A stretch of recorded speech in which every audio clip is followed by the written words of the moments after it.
So this is an overview of the Walker Workers Apprenticeship Programme, how it started, what happened and what we're hoping to do next.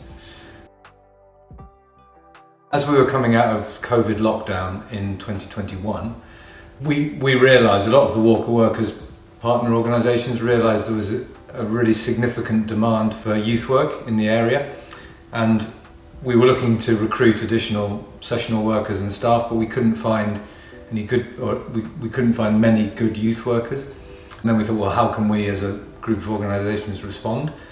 So we decided we put together an apprenticeship programme. Initially what the plan was to recruit local young people for 1 year, for 25 hours a week, employed, and as part of that they would do training in youth work, in health and safety and safeguarding.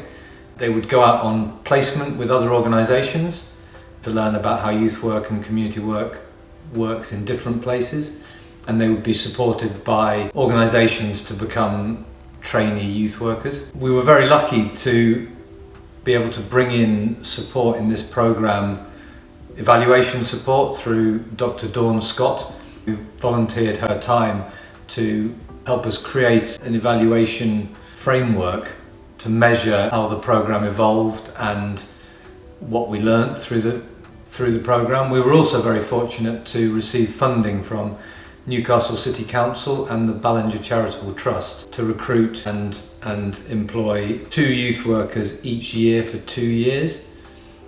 So with all that in place, that all worked amazingly smoothly. So with all that in place, we then employed our first 2 apprentices in June 2022, Courtney Cartwright and Amy Lee Ankrum. These guys have been involved with Kids Kabin and the Bosty respectively over the last 16 months, and they've been amazing. The project hasn't been completely smooth, and I'll come on to some of the learnings we've got from it, but because of the systems we had in place and because of the evaluation support we had, it has run as smoothly perhaps as we could have hoped. Where are the apprentices now? Courtney has progressed onwards from Kids Kabin, has just completed her apprenticeship, and she's moved into work and is looking at further training in an area of specialism around health and safety and safeguarding that she's really interested in getting into. Amy Lee has progressed into being an assistant youth worker at the Bosty. Key things we've learned: the programme we've designed has worked. It's enabled these young people to become more confident, to become youth workers, to become young leaders, and to improve their communication skills and their professional skills, and to certainly be very well equipped for the world of work, or certainly far better than they were when they started. We've learned that the recruitment process is best if it's local, based on word of mouth, and informal initially. So giving young people a chance to visit the projects, to have a look around, to feel comfortable before an interview. And that enables them to project themselves and to present themselves best in an interview, which gives them the best chance of being successful.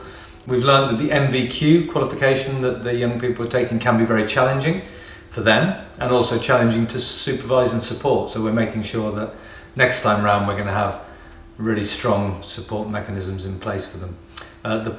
The placements with other organisations have been really effective, and has taken the trainees outside of their comfort zones within their known organisations, and has really helped them build up a picture of the diversity and the breadth of youth and community work in the sector.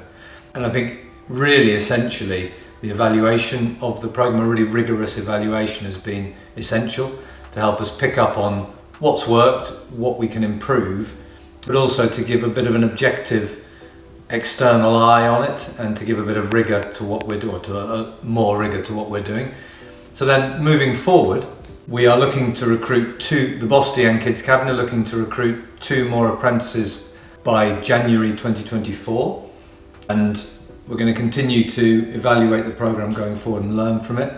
And I think following that, our ambition, or as soon as we can, we'd like to broaden this and bring in other organisations and extend the programme further. So perhaps aim by the middle of 2024 to have 2 more organisations participating, recruiting 2 more apprentices. So that's where we're at the minute. We think it's been a really successful program. I think congratulations go to the apprentices themselves, Courtney and Amy.